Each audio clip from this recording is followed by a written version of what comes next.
Quality और consistent performance के लिए सिर्फ सिल्वर पंप्स एंड मोटर्स, नाम याद रखना। સાબરકાંઠા જિલ્લાના અંતરિયાળ વિસ્તારમાં 2 વર્ષ કરતાં વધુ સમય સુધી વહીવટદાર શાસન બાદ હવે રાજ્ય ચૂંટણી પંચ દ્વારા ચૂંટણીની તારીખો છે તે જાહેરાત કરવામાં આવી છે। ન્યૂઝ કેપિટલની ટીમ છે આજે સાબરકાંઠા જિલ્લાના અંતરિયાળ વિસ્તાર ખેડબ્રહ્મા પહોંચી છે। ખેડબ્રહ્મા વિસ્તારના વોર્ડના જે સ્થાનિક રહીશો છે તે આપણી સાથે જોડાયા છે। સીધી તેમની સાથે જ વાત કરીશું।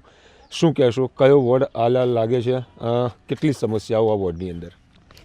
અમારો 7મો વોર્ડ લાગે છે। 7મા વોર્ડમાં અમારે ઘણી બધી તકલીફ છે, પણ જેટલી કહેવા જેવી છે એટલી જ કહીએ છે। અમારે પાણીની તકલીફ છે, લાઇટની તકલીફ છે। અમે મજૂરિયા માણસ છીએ, દિવસે કામે જતા રહીએ, રાતે આવે એટલે અંધારું પડે અમને, તો અમારે કોને કહેવાનું આ બધું? ખાસ કરીને ચૂંટણી આવે ત્યારે રાજકીય પક્ષ હોય છે, ભાજપ હોય, કોંગ્રેસ હોય, તે લોકો મત માંગવા પણ આવતા હોય છે અને મતની સામે એ લોકો વચનો પણ આપતા હોય છે કે આ કામ કર્યા છે, આ કર્યા છે। અગાઉ કેટલા કામો થયા અને હજુ સુધી કેટલા કામો બાકી છે આ વિસ્તારમાં? સાહેબો તો ઘણાય આવે છે, આ કરવાનું છે, પેલું કરવાનું છે એમ કરીને ઓટ બી લઈ જાય છે। અમે મજૂરી પાડીને એને ઓટ બી આલીએ છીએ કે અમારું આ કામ થશે એમ કરીને અમે ઓટ બી આલીએ છીએ। પછી ઓટની ચૂંટણી પતી જાય એટલે કોઈ જોવા નહીં આવતું। આપનું શું કહેવું છે બેન કે આ વિકાસ છે, વોર્ડ નંબર 7 છે ખેડબ્રહ્માનો, ખાસ કરીને આમાં વિકાસની કેટલી વાતો કરવામાં આવી છે, હજુ સુધી કેટલા કામો થયા અને કેટલા કામો બાકી હશે? આમાં છે ને સાહેબ અડધા કામો થયા છે ને અડધા કામો બાકી છે। એમાં છે અમારે નહીં તો ઘરની આ યોજનાઓ મળતી ને આવી બધી તકલીફો છે।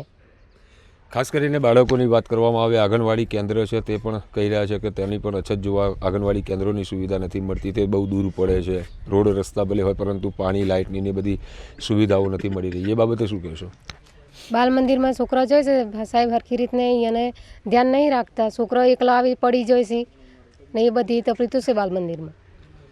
તમે શું કહેશો, કોર્પોરેટર રહી ચૂક્યા છો, આ વિસ્તારની અંદર કેટલા વિકાસના કામો અત્યાર સુધી થયા છે અને હજુ કેટલા કામો નથી થયા? ન થવાના કારણનું, એના પાછળનું કારણ શું હોય? ખાલી અમારા વિસ્તારમાં એક જ કામ થયું છે સારી રીતે કે બધા રોડ વ્યવસ્થિત થયા છે અમારી વખતના, ત્યાર પછી બીજા રોડ થયા નથી।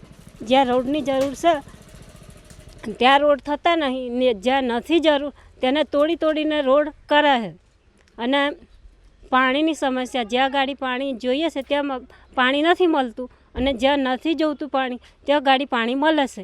અને 10 વર્ષ હું કોર્પોરેટર તરીકે રહીશું પણ તોય મારું ઘર આ જ પ્રમાણે છે, મેં કશું નથી કર્યું, નથી મને કોઈ લાભ મળ્યો। તમને લાભ નથી મળ્યા એના પાછળનું કારણ શું? ને આ વિસ્તારની અંદર મોટા ભાગના મકાનો છે તે ઝૂંપડપટ્ટી જોવા મળી રહી છે, આનું કારણ શું? એનું કારણ એક જ છે કે અમારી પાસે સનન નથી અને વોટ લેવા આવે ત્યારે અમને એમ કહેશે કે તમને અમે સનન અપાઈ દેશું, પછી પાછળથી તો કોઈ જોવા આવતું નથી।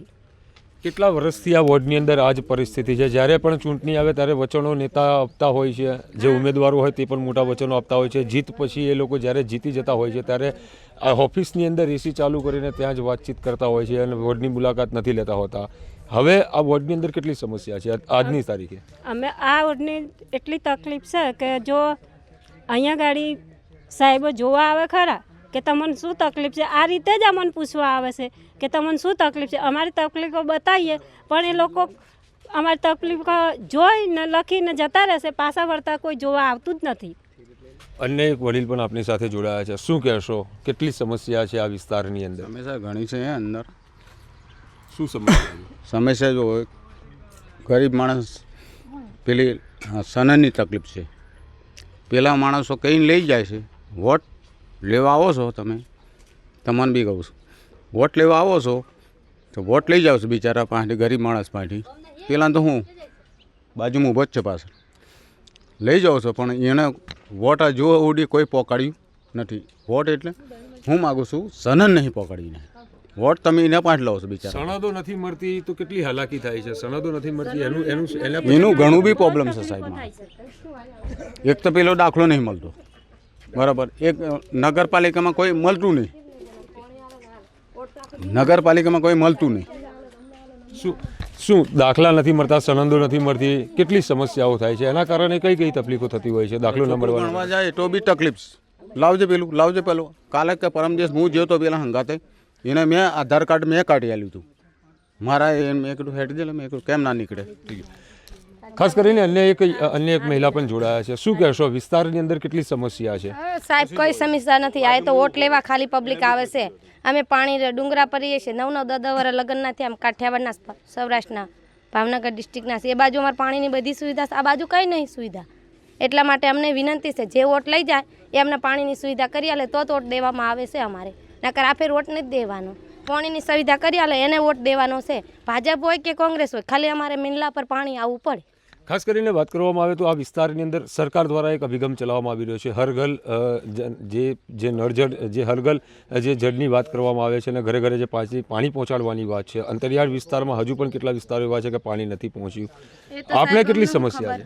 અમને એવી જાણકારી ન હોય, કેમ કે એવી જાણકારી એવી અમે રાખવા જઈએ ને તો અમને એવી ખબર ન હોય. અમારા ઇલાકામાં મેંડલામાં જે વોટ લઈ જાય છે અમે એને જ નમ્ર વિનંતી કરીશું, તમારે દર ફેલે અમારા ઇલાકામાં આવજો. અમે ના નથી પાડતા, પણ પાણીની સુવિધા હકીકત કરી આલો બીસ. આ બધી સમસ્યાઓના નિરાકરણ નથી આવતા એ પછી કોર્પોરેટરો કે ચૂંટાયેલા નેતાઓને જ્યારે સંપર્ક કરવામાં આવે છે એ લોકો તરફથી કયા પ્રકારની વાતો કરવામાં આવે છે? અને હવે કરી આલે છે અમને કહેશે કે તમને કરી આલશું, અમે કરી આલશું. પણ 9 વર્ષથી અમારે લગ્ન કર્યા. 2016માં લગ્ન કર્યા છે મારા, 2005 2016. પણ હજી પાણીની સુવિધા કોઈ જાતની નથી સાહેબ અમારે. અને અમારે સુપરપટ્ટી છે, અમારે ઝુંપડપટ્ટી છે, અમારે મેનલો અધ્ધર છે. ડુંગરામાં પાણી આવતું નથી અને પ્લાસ્ટિકની નળી નાખી આલે છે કે અમને. એટલે અમારે છે ને લાઈન બધી બાજુ ખોદાઈ દેશે. પાણી તો આવતું જ નહીં અમારા મેનલા. કુવેથી ખેંચે ને તો કુવાય બંધ કરી દેશે. આ જમાનામાં પાણી ભરવા જઈએ છે ને તો નળ બંધ કરી દેશે, કા મોટર ઉડી ગઈ છે એમ કહે છે. એટલે પાણી ભરવા ક્યાં જવાનું? બજારમાં જવાનું અમારે કે નદીમાં જવાનું? રોજ અમારે કપડાં ધોવા અમે નદીમાં જઈએ છીએ. ચૂંટણીની તારીખો જાહેર થઈ છે. હવે જો આ વિકાસના કામો છે હજુ સુધી અધૂરા છે, છેલ્લા 10 વર્ષની માંગણીઓ નથી સ્વીકારાઈ, આગામી સમયમાં ચૂંટણીની અંદર કયા પ્રકારના પગલાં લેવામાં આવશે સ્થાનિકો દ્વારા? એટલે અમારા ઇલાકામાં પાણીની સુવિધા કરી આલો બસ, બીજું કોઈ જોતું નહીં. અમે જે વોટ લેવા આવે એને હાલશું અમે, પણ પાણીની સુવિધા કરી આલે એને જ વોટ હાલવાનો છે આ વર્ષમાં.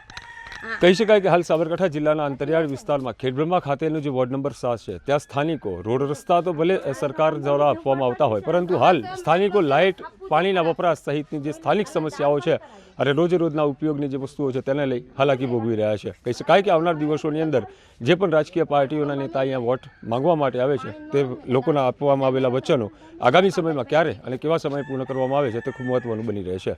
ચિરાગ મેઘા, ન્યૂઝ કેપિટલ, ખેડબ્રહ્મા, સાબરકાંઠા.